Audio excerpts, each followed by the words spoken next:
All right, college top 25 for week 5 and NFL week 4. All that coming up.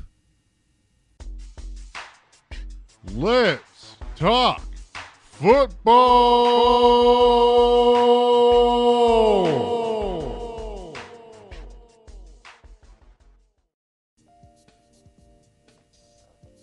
All right, welcome to Let's Talk Football. I'm your host, John Behrens. And I'm Joshua Perkins. So Kentucky football is 5-0, huh? And they're ranked 13th in the nation, and they're getting ready to take on the Texas A&M Aggies in College Station this weekend. Kentucky, they're just defying a lot of odds. They were able to knock off a pretty talented South Carolina team this past weekend, 24-10. Their offense is starting to come together, and they have one of the deadliest rushing attacks in the nation, led by Benny Snell Jr. And not only that, their running back is part of the the running monster, and Terry Wilson. He's only thrown 2 touchdowns, but he got some pretty good legs on him. So, if my understanding is correctly, like the only real challenge left on their schedule is Georgia. Georgia, that's in a few weeks. They got to go to College Station, go against Texas A&M. They're gonna be at home against Vandy. Then they got to take the road and go against the Mizzou Tigers. And then they got Georgia at home. And let me tell you, Kentucky's going to be packed during that game. So, I'm excited for Kentucky football. They might be getting quite a bit more attention. They're ranked 13th in the polls, and they're only bound to go up a little higher. So, big up to Kentucky football. Yeah. So if Kentucky does beat Georgia, you think they can take Bama? Oh, absolutely not. No. no, because to play against Bama, you got to be able to throw the ball. And they got a pretty good secondary. Kentucky can't throw the ball. They can run it. They got a lethal running game. But can they throw the ball? Not against that defense. I don't think their offensive line really has what it takes to go against such a talented machine front seven like Alabama. Okay. Not happening. Well, so most of the top 5, or not top 5, top 10, they won this past week, except for the Notre Dame, Stanford. That was obviously, and also Penn State losing to Ohio State. Yeah, I saw that game-winning touchdown was just kind of not good. Not good. Here's what got me. Penn State almost looked like they gave up on that play. Penn State. Why on a 4th and 5 you give it to your running back? That just shows the lack of respect you have for that Ohio State front seven. Yeah, they didn't have Bosa on the line, but still, Ohio State has an amazing and an astounding defense. Why on 4th and 5 would you run it? You got a quarterback, Chase McSorley, who can throw the ball, who can put the ball on point on the target when you need him to, and you give it to the running back, and Ohio State sniffed it out from the snap of the ball. And like James Franklin said in the post-game conference, he said, that's on me. That was my fault for calling that play. But I think he got too gutsy, too ballsy, because Penn State was running the ball pretty good all game, but mainly because of Trace McSorley. Yeah, well, I was also talking on that pass play that Ohio State scored on. It just there was at least 4 or 5 guys on the Penn State side of the ball, the defense, that should have made the tackle there. Oh, that guy should not have scored on that run. Lots of missed tackles. It's a common theme this year in football. Look at Ole Miss against LSU. They had about nearly 20 missed tackles in that game. One game that stood out to me was Notre Dame versus Stanford. Yeah. Ian Book strikes again, and Joey Galloway was saying, after the game, on College Football Final, where has this guy been for Notre Dame? And just Brian Kelly, their head coach, is as if he finally came to his senses and finally put in a quarterback that can throw the ball. And I saw flashes of Ian Book last season in their bowl game against LSU, the way he threw the ball and the way he was putting it on target and the way he was torching that secondary from the time he came in the place of Brandon Wimbush. Brandon Wimbush he's a decent quarterback, but it's just his accuracy is just, abysmal. It's just Ian Book is a better decision maker. He's a better thrower, and he's a lot smarter with the ball. Ian Book against Stanford was 24 of 33, 278 yards, and 4 touchdowns. And Ian Book, that this can be an NFL prospect in the future. I mean, I'm excited for the guy. Yeah, so that almost kind of puts if Notre Dame is able to get past Virginia Tech this weekend, that almost puts them in the driver's seat for one of the 4 playoff spots. Oh yeah, Ian Book at quarterback, Notre Dame. I'm gonna say right now, Notre Dame they are a threat. This team is an actual threat. Yeah, Ian Book at quarterback. It's not to say that they can't look past Virginia Tech, obviously. You can't look past them. I mean, Virginia Tech bounced back in a mighty way against Duke this past weekend on the road. Only beating Duke. Duke going to that game undefeated.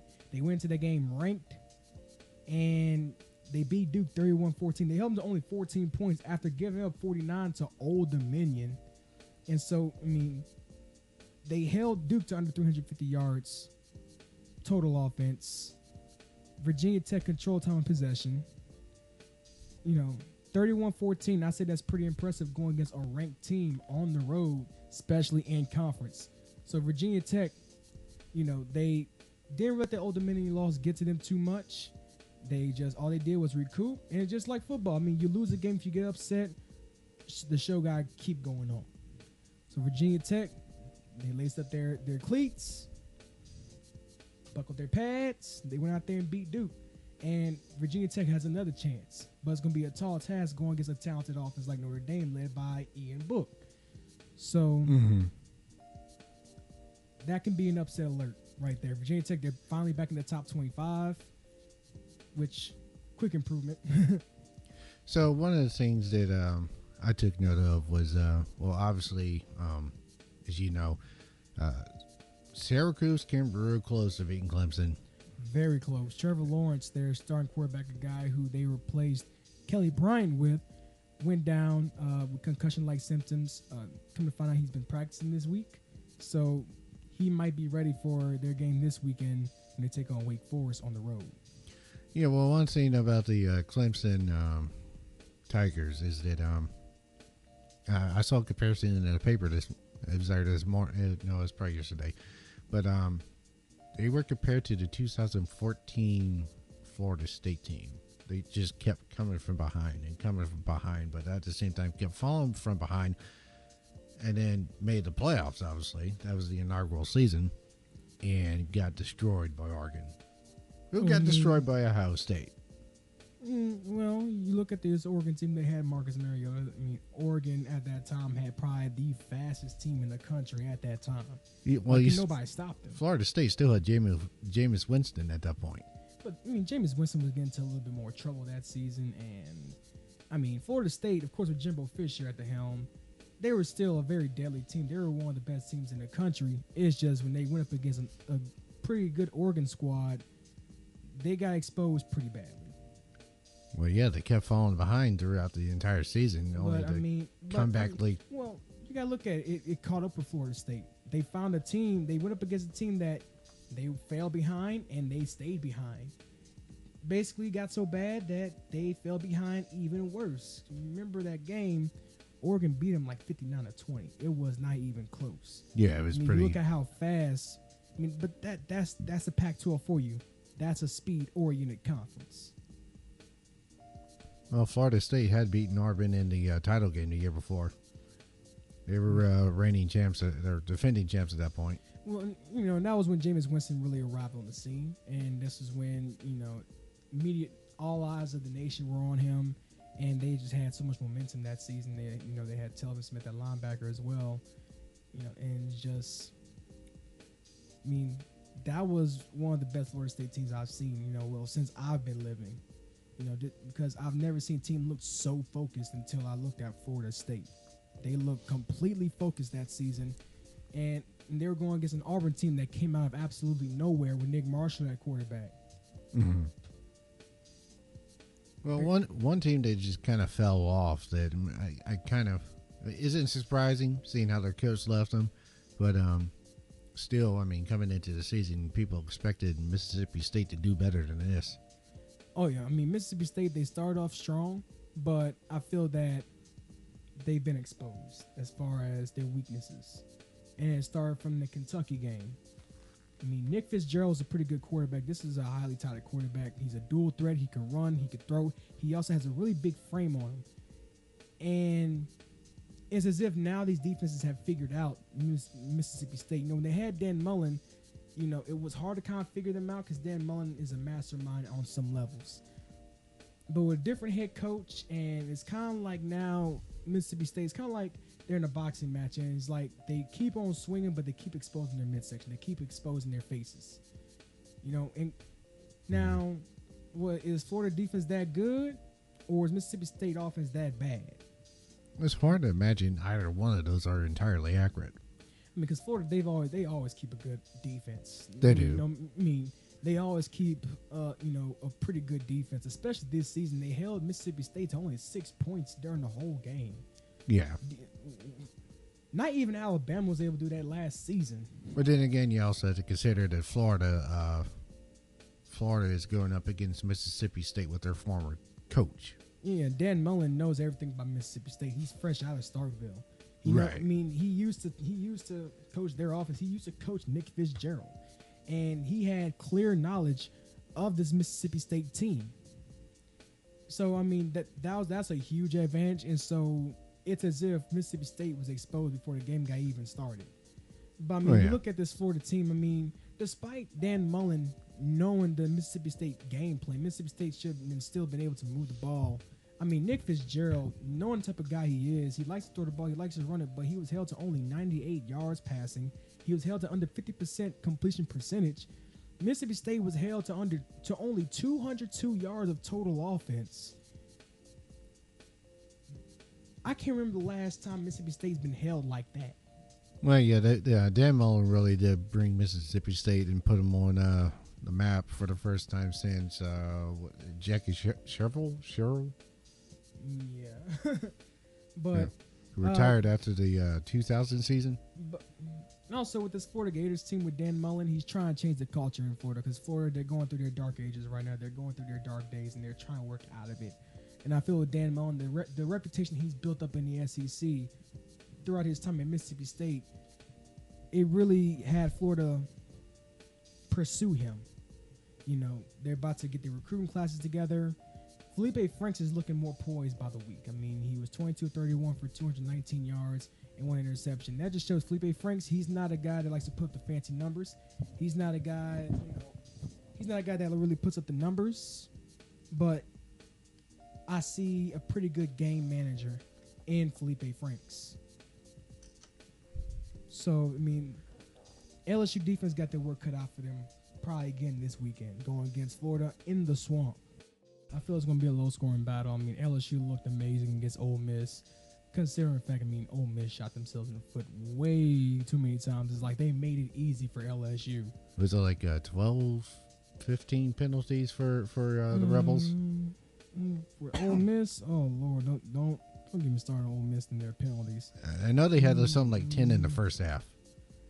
Okay, all right. I mean, if you really want to know about how many penalties Ole Miss committed, it was 17 penalties for 167 yards. Yeah, I knew it was around 18.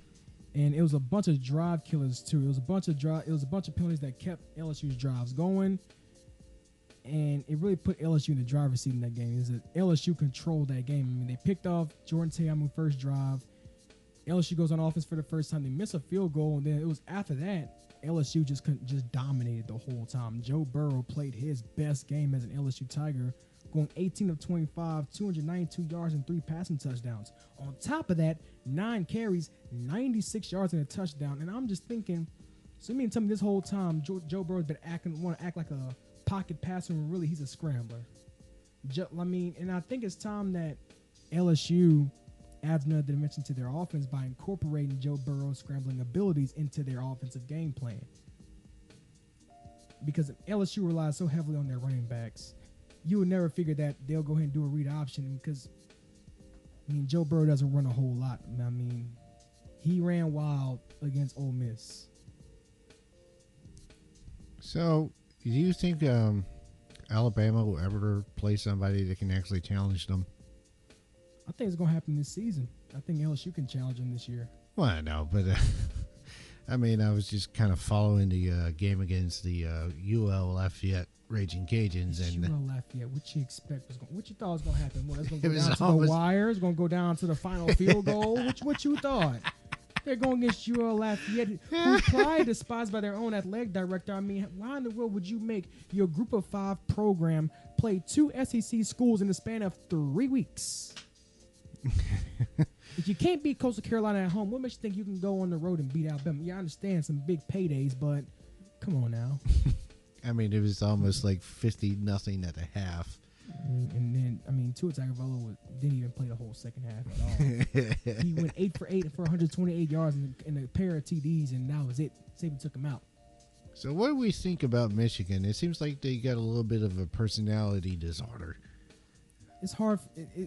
It's really hard to gauge a out field Michigan. goal win over Northwestern, I a mean, team but- that they I mean- trailed most of the game. I mean, Northwestern they're one of the more scrappier teams in the Big Ten. They're not a team that just rolls over.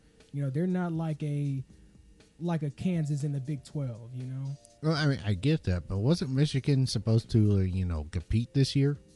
they're supposed to, but I mean, you had some games, trap games. I mean, look at Iowa and Ohio State last season. Iowa destroyed Ohio State last season. I mean, Iowa wasn't even ranked at the time. Iowa's not that bad of a team, though. I mean, they're not that bad of a team. You look at the Northwestern Wildcats, and like I said, they're one of the more scrappier teams in their conference. I mean, I have a lot of respect for the Northwestern Wildcats. I mean, they are a team. They're gonna give you a game. They're gonna give you competition. And you look at Kentucky. Kentucky, at one point, not that good of a team, but they were a scrappy team. They were. Now look at them now. They're ranked in the top 15 in the nation. We'll see if they can keep that up, though. If they can keep it up, because they got a few games that's going to kind of question their drive. So this upcoming week, it's The Red River rivalry. I was about to say Oklahoma and Red River Texas. week. Oklahoma, watch out. Texas is coming. Texas is coming back. Yeah, that is one game where I could see Texas winning. That's my upset alert. Texas over Oklahoma. That is my upset alert right there. Texas, I got Texas going over Oklahoma. They knocked off TCU and they knocked off USC. Both games, Texas didn't really have a shot in those games, and Texas won those games. Another upset alert will be Texas A&M against Kentucky. Yeah, Kentucky's pretty good. Texas A&M is listed as a favorite over Kentucky. Virginia Tech over Notre Dame is another upset watch. Also, Utah against Stanford. Stanford lost Bryce Love. I don't know how long he's going to be out. I don't know if he's going to be playing next game.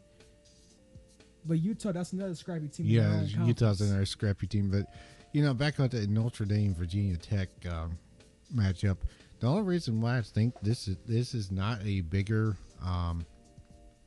matchup, more like a top 10 matchup, is because of that loss to Old Dominion. And like, say if Virginia Tech wins out and say they want to kind of make their case for like a playoff, they're going to go back to their loss against Old Dominion, and then Virginia Tech might not even have a chance. I mean, if Virginia Tech even wants to make a New Year's Six bowl, because I do see them as a team that can compete in the ACC. Well, they have to beat Clemson. They had to beat Clemson. But that would be the conference title game, man. So if Virginia Tech wants to get to a New Year's Six bowl, their only chance is to win out and to win the ACC. That is their only chance at probably going to a New Year's Six, win your conference. And going against Clemson, I mean, you can never count Clemson out no matter who's starting that quarterback. You see Kelly Bryant, he's transferred, so they put in, Trevor Lawrence.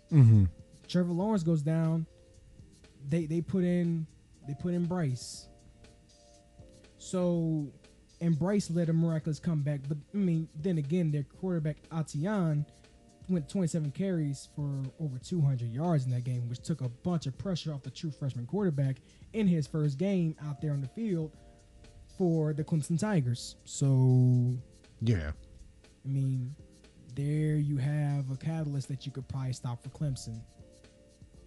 So, it looks like the season should get to be rather interesting as we progress. I mean, it's progressing, and I feel that it's going to. I mean, I feel that it's going to a lot of things are going to get shaken up. The top 5 you see now, in a few weeks, it's not going to be the same. No, things always happen. I mean, Florida State's going against Miami this weekend. Miami's they're ranked 17th. I mean, it's just ever since Miami lost to LSU, it's as if Miami hasn't been getting a whole lot of love. I mean, another team that I feel should make a case to probably be top 10 is Central Florida, led by Mackenzie Milton. And in my opinion, I feel that Mackenzie Milton should be in the running for the Heisman, the way he's been playing this season. I mean, Central Florida, yeah, they lost Scott Frost in Nebraska. No Scott Frost, no problem. Central Florida, they right now they have the longest active win streak in the nation right now. Yeah, they're in the Group of 5 conference, but it's time to start thinking these guys are for real. They lose Scott Frost. They lose some guys from their magical undefeated season, like Traquan Smith. They lose Shaquem Griffin, who was one of the top defensive players in the American Conference. And now, and they're still winning. And Mackenzie Milton has just been unreal. And so Central Florida, that's a team that can probably go to New Year's Six Bowl for the second year in a row, a Group of 5 team. Yeah. Oh, so I mean, obviously we got some of the teams in the top 5 still have to play each other. So yeah, that's going to make that change. In fact, LSU plays both Georgia and Alabama in a span of 3 weeks. They play Georgia, Mississippi State, then Alabama. Well, they got a bye week, right? Bye week leading up to Alabama. Here's the pattern. Every single year, both Alabama and LSU get a bye week before playing each other, because every time LSU and Alabama play each other, one, college game day is going to be there. 2, the polls know, all the analysts and all the critics know it's going to be a heavyweight showdown. I'm talking about Mike Tyson versus Evander Holyfield. I'm talking about Mayweather versus Pacquiao. You got the U.S. versus Japan and Germany combined in World War II. You have freaking Brock Lesnar and Roman Reigns, and then you have LSU and Alabama. Every time LSU and Alabama go against each other, it's a heavyweight showdown. But one of my biggest fears, since I am a Tigers guy, one of my biggest fears is going to be, just like every team that has played against Alabama that's been on a roll, it's as if you go on a roll, you're knocking through opponents like you're knocking through pinballs, like you're knocking through obstacles. And it's as if you knock through obstacles and you building up confidence, and all of a sudden you hit a buzzsaw that chops you in half, which goes by the name of the Alabama Crimson Tide, led by Tua Tagovailoa and Nick Saban. That's my fear. Yeah, anything else you want to mention about college football, or we transition now? Let's transition. All right. So NFL Week 4. More wild craziness. That's for sure. Tennessee knocked off the defending world champions in overtime after converting 2 fourth downs on the final drive. So yeah, what do you? I actually didn't watch that game, but yeah, you want to say something on that, because I was going to go somewhere else. But I mean, we can take your direction. All right, because I mean, the Browns were just 90 seconds away from a winning season. Well, I mean, it's early, and they still got some progressing to do. It seemed like the old Browns kind of showed up. Here's how I feel about it. You're not going to go from 0-16 to 14-2 or 13-2-1 just like that. And I mean, the Browns, they got a squad. They got Baker Mayfield. You got Carlos Hyde. You got Jarvis Landry. You got Myles Garrett. Jabril Peppers. I mean, they got a support cast. They got a team that can compete within the next couple of years. But I'm not going to expect a huge, any type of improvement from 0-16 I consider as a huge leap. But I'm not expecting the Browns to improve as fast as what people hope for them to improve as. Gotcha. Because I mean, that was that last minute and a half, and then the whole of overtime was just painful to watch if you're a Browns fan. Well, I mean, one thing I learned: some of the most dangerous teams are are those teams who are desperate. Desperate teams are the most dangerous. And the Raiders, John Gruden's first season, and they lost Khalil Mack, and things haven't been going their way. Lost Khalil Mack. No, they gave away Khalil Mack, well, sir, with a bow and a cherry on top. They gave away Khalil Mack in a wrap package, and of course with a cherry and a bow on top, and and a little bit of whipped cream with a magazine. So, let me stop. I'm going the wrong direction, but because I mean that's what it's like. You didn't want to give Khalil Mack, who was one of the more elite linebackers in the league, who has came up big for your defense over the past few seasons since he came out of Buffalo. I mean, you invested a lot in him, during his first stint with y'all, and you don't want to invest in him now, why? Oh, wait, I know why. Because you want to give a coach who hasn't coached in 10 years a 10-year, $100 million contract, which probably affected your salary cap to the point to where instead of having to break the bad news to Khalil Mack saying, hey, we can't give you an extension, you just let him hold out and you let a team pick him up, which basically you just gave Khalil Mack with a cherry and some whipped cream and magazine on top. And now you're in this position to where you're desperate to win. Yeah. Oakland's not looking very good, and it's like, what is up with the defenses this year? I mean, we had a wealth of good defenses coming into the season, and most of them are not playing well. I mean, what was that? Did you see the Rams Vikings? I saw a little bit of that game, and it was just defense was non-existent. I mean, more than 1,000. They combined for more than 1,000 yards total offense and 69 points. This was coming from two of last year's top 10 defenses. I mean, you got to look at it. They also have two elite quarterbacks. You got Kirk Cousins going against Jared Goff. And I'm just going to say, when you go against a quarterback like that, I don't care what defense you have. I don't care who's on your defense. I don't care if you have the number one defense in the league. Those quarterbacks are going to go off. But still. The Saints were not able to put up more than 27 points on the Vikings, yet the Bills did that last week. Well, I mean, and then the Rams come in and put up 500 plus yards total offense and 38 points, but the Rams' supposed great defense also gives up a ridiculous number of offensive statistics. And the Rams front seven, they've been kind of struggling, but I mean, they do make up for it. They got a pretty good offense led by Todd Gurley, Cooper Kupp. I think it's Cooper or Connor. It's Cooper Kupp. Yes, Cooper. Brandon Cooks, who was an assassin against Minnesota that game. I mean, you look at Brandon Cooks, who came from the Patriots. I mean, Brandon Cooks had 7 catches for 116 yards. I mean, Brandon Cooks is playing a little bit, better than his value, Well, no, I take that back because the Rams were able to pick up his contract from the Patriots. Take that back. But the Rams, they're actually looking maybe a little better than they look on paper offensively. Defensively, I don't really care for their defense. I mean, now their defense, you're not going to hold your opponent to under 300 yards every single game. It's just, you're going to go get some quarterbacks. But this was a lack of defense even playing. Come on. This was a shootout with two teams that are supposed to have top 10 defenses. No defenses.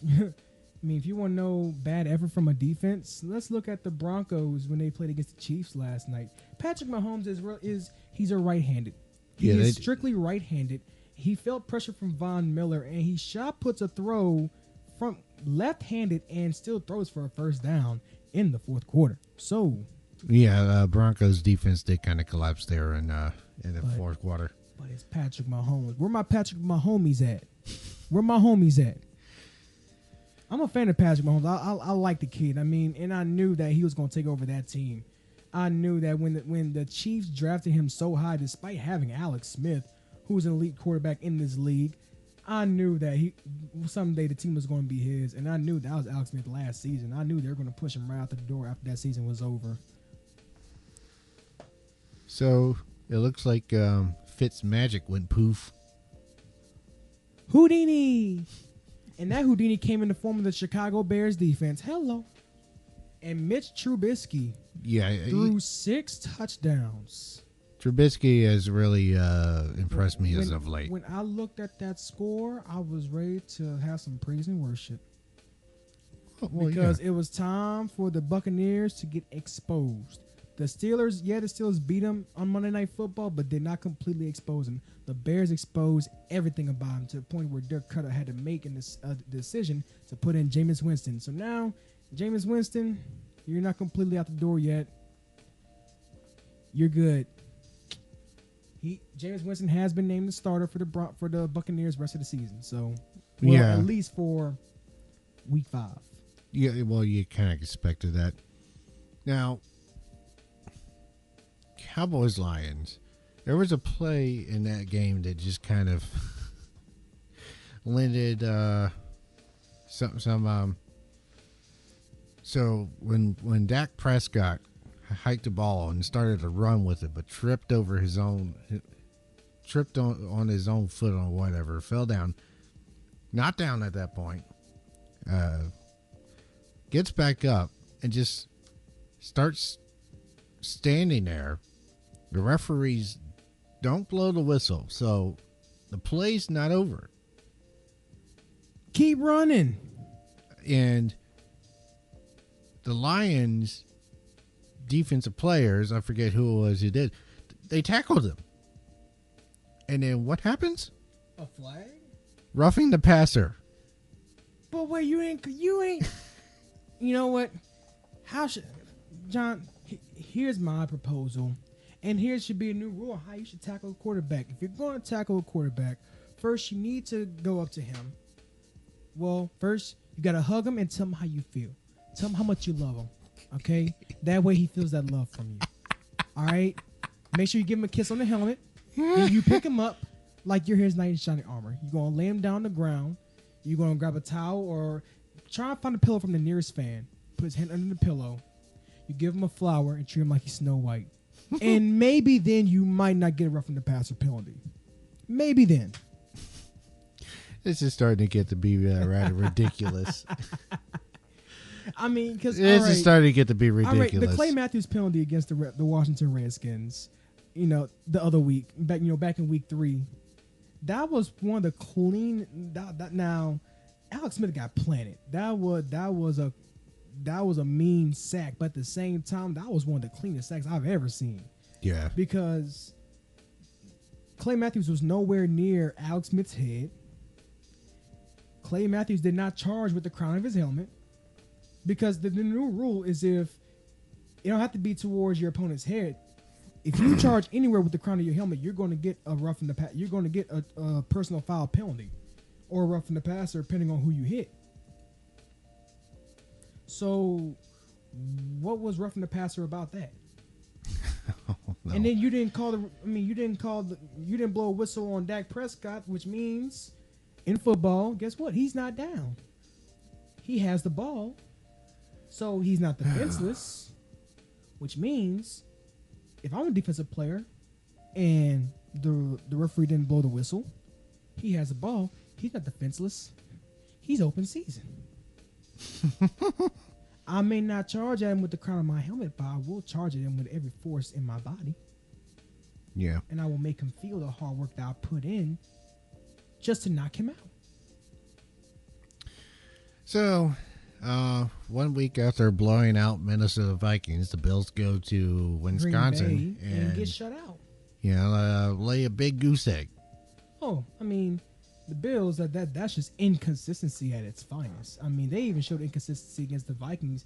They were up 27-0, and they laid a goose egg in the second half. Their only saving grace was that the Bills' defense was doing their job they were doing their job pretty well against the Vikings' offense, which surprised me, considering who the Vikings have on their offense. I mean, Kirk Cousins, Stephon Diggs, Adam Thielen, Kyle Rudolph, the red-nosed reindeer. I mean... Oh, yeah. Yeah, looks like the Josh Allen experiment is going to take a few weeks to get going. Yeah, and it seems that the Sam Darnold experiment was off to an amazing start after their blowout victory in Detroit, and it's just, with the Cardinals, Josh Rosen showed some promise against the Seahawks. So that experiment, actually, in my opinion, is to a point to where it's starting to come along. Not too badly, but only time will tell. So one thing that I'm starting to kind of pick up on is that maybe, just maybe, considering their most recent history, the Falcons might want to start avoiding close games late in the fourth. Yeah. And I don't think they learned their lesson when they lost to the New England Patriots in the Super Bowl after being up 28-3 and pretty much Vegas not giving the Patriots a single chance to win that game. The Falcons probably had a 100% chance of winning that game at that time, and you lose a 25-point lead. Yeah, well, not just that, but also going back to the last year's. And I don't want to hear an excuse like, "Oh, that's Tom Brady. That's Tom Brady." Yes, Tom Brady is one of the greatest of all time. He's one of the greats, but that's no excuse to give up a 25-point lead. No, and then the two games with the Eagles, and then last week's game with the Saints, losing that late in the fourth, and then Andy Dalton throwing a game-winning touchdown with 12 seconds left. Andy Dalton showed he got colder blood than Matt Ryan because Matt Ryan, he's one of the Zen masters. He's one of the Zen masters of game-winning drives in the fourth quarter in OT. Drew Brees is one of the best quarterbacks when it comes to game-winning drives. But Andy Dalton showed him how it was done. And Andy Dalton showed great poise. And the Bengals, they're off to an amazing start. They're 3-1 right now. They're in a pretty good position right now. And so the Bengals keep playing the way they're playing. The Bengals can be a possible, I wouldn't really say contender in the AFC, period. But I feel they're a team that can make some noise in their conference. Yeah. And, I don't know. We'll see. Bengals definitely have some competition within their own conference coming down the pipeline. But the NFC, or not NFC, AFC North, I don't know. I'm not outside of Cincinnati, Pittsburgh, and Ravens. I mean, Ravens obviously beat Pittsburgh last night. And Ravens off to a pretty good start too. Ravens are off to a good start, but can we really call any of those teams right now legit? Not right now. It's too early in the season. There's still a lot of football to be played. Honestly, I wouldn't even call anybody legit at this point. Like, the only teams that I could feel comfortable with saying, "Oh, this team can possibly be pretty legit," would be like Jacksonville, Kansas City, LA. I mean, I wouldn't even call New England legit right now because they're 2-2, and they're trying to pick up the pieces in their season. Not even Philadelphia, defending world champions, they're 2-2. They're off to. They lost to Tampa Bay and they lost to Tennessee, 2 games that they should have won. Yeah. Though they're road games, those are games that they should have won. And so right now, I'm really not even comfortable calling anybody legit. There's still a lot of football to be played, and things tend to get shaken up. So still a lot of football to be played. It's kind of like I'm at a point of where I just want to go with the flow of things right now. Yeah. Well, we were talking about defenses earlier, and it kind of looks like New Orleans rediscovered some defense. Oh yeah, they played pretty good. They played very well against the New York Giants. Yeah. Offense was shaky. There was a few drop passes that, had those passes not been dropped, it would different story. Yeah, it wouldn't have came down to Alvin Kamara having to get 3 rushing touchdowns in the second half. Right. Alvin Kamara, 19 carries, over 130 rushing yards, 3 touchdowns. Alvin Kamara was a beast once again. Drew Brees, he's probably just waiting until next weekend to shatter that record. Yeah, well, I kind of figured that it would have been hard for him to get it, but I figured he'd get a little bit closer than he actually did. But well, he's less than 250 yards out. Right, so, right. He could break that in the first half against Washington if he wanted to. Let's just be honest. But what impressed me was that, in any game, your goal is to want to hold the quarterback to under 300 yards passing, hold their run game to under 100 yards rushing. You want to hold a team to under 400 yards. That's the goal. Well, that's respectable. Yeah. I mean, the Saints offense, after giving up over 400 yards to Matt Ryan in the game earlier, they held Eli to under 300 yards passing. They held Saquon Barkley, who ran for over 100 yards against a very tough Jacksonville defense. They held Saquon Barkley to under 50 yards rushing. So the defense did a lot better. They did a lot better getting to the quarterback. DeMario Davis had a monster game, getting 2 sacks in that game. They did better getting to the quarterback. They did better getting to the backfield. Secondary still needs some work. They still need a little bit more work needs to be done because Eli Manning made some pretty good throws. And then again, you got guys like Sterling Shepard and, of course, Odell Beckham. I mean, need I say more? But the Saints, they're going into a pretty good direction. And, like, their defense started off very slow last season, and they really picked up the pace. And considering that the acquisitions they got in their defense this season, if it's like they're going that same direction to where they start off slow, but they pick things up, this can be one of the most dangerous teams in the NFC. The offense, guess what? Mark Ingram's 4-game suspension is over. Yeah, no, Mark Ingram is back. There was a few players who come back to the rest of the NFL, you've seen what the Saints are capable of, how they use Taysom Hill. Which I was very impressed with how they used Taysom Hill. That kid's got some. He's one of the most versatile guys I've seen. I mean, the guy, he can throw, he can catch, he can run the ball, he can even block. He's a lead blocker as well. Kick return. And so, if you add on Drew Brees' good throwing ability, you add on the versatility of Alvin Kamara, how he's able to run the ball, go out for passes, probably go out in the slot. Michael Thomas, who has pretty good hands, who's one of the leading receivers in the league right now. Defense who's progressing slowly as each game goes. And then you add in with Taysom Hill's versatility, then you add on the power back Mark Ingram, which adds another dimension to an offense that still trying to kind of find their groove consistently. Watch out. Ingram's back, y'all, and he's having some draws. Well, you think about it. They get Mark Ingram back, and they already have Alvin Kamara. I would not be surprised if at some point after Ingram comes back, they do bring Boston Scott from the practice squad. I do see that happening. I would love for that to happen. Boston Scott, I feel, had a pretty good preseason. He showed a lot of poise. He showed a lot of promise, actually. He showed a lot of promise in that preseason. Boston Scott, he's a small guy, but he kind of reminds me of Darren Sproles. Small, but... You ever heard deadly things come in small packages? Yeah. That's Boston Scott. You know, we are seeing a little bit more from Cam Meredith. It does look like they're trying to bring Traquan Smith along. He needs to work on catching balls thrown to him first. Well, he needs to learn how to create separation. But more or less catching the balls he's had a few drop passes that I thought he should have had. But with the addition of Taysom Hill and what Sean Payton seems to be wanting to do with Hill, his versatility, this Saints offense looks like if it could start really getting on all 4 cylinders, it would be next to unstoppable. Yeah, you thought with this Rams team, you thought they look unstoppable. You thought this Vikings team, they progressed, they could be unstoppable. You look at the Saints. And my solution is you cut one of the running backs that you like, Mike Gillislee.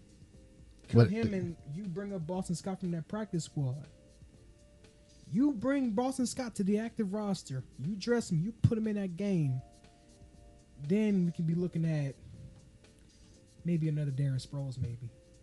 You're looking at a guy. You're looking pretty much at a guy who's probably the smaller version of Alvin Kamara. Fast, deadly, slippery, hard to tackle. Yeah. But I would just to me, it's the addition of Taysom Hill that really exploits a potential for a new style of offense almost. You just don't see something like this. I mean, we could be looking at probably the most unorthodox. It's incredibly unorthodox, Incredibly. but extremely effective. I mean, and Sean You have Payton- to account for the guy on everything now. Exactly. I mean, you look at you put in Taysom. All right, say you have Alvin Kamara, Mark Ingram, and Taysom Hill on the field at the same time. It's like now With you're- Drew Brees. with Drew Brees, with Michael Thomas, you're making a defense play the whole field. You're spreading that defense out. No defense wants to get spread out like that because now they have to account for everybody, which opens the door for guys like Josh Hill or Benjamin Watson or Cam Meredith or Traquan Smith or Ted Ginn Jr., guys who are still formidable players and guys who are great contributors on that Saints offense and that can break out anytime. Each guy on that offense has combustible capabilities. This is a Saints offense that has lethal and combustible capabilities that if you're not careful, they can score on you every single drive. They can become one of the most unstoppable teams in the league this season. Yeah, well, there's 4 games into the season. There's still time for them to come along. The other receivers do need to start stepping up and actually they need to take care of a lot of those drop passes because they had a lot of drop passes in the first half. Oh yeah, if I was a coach, you drop a pass, hey, get down with it. You're doing 10 pushes right there and now.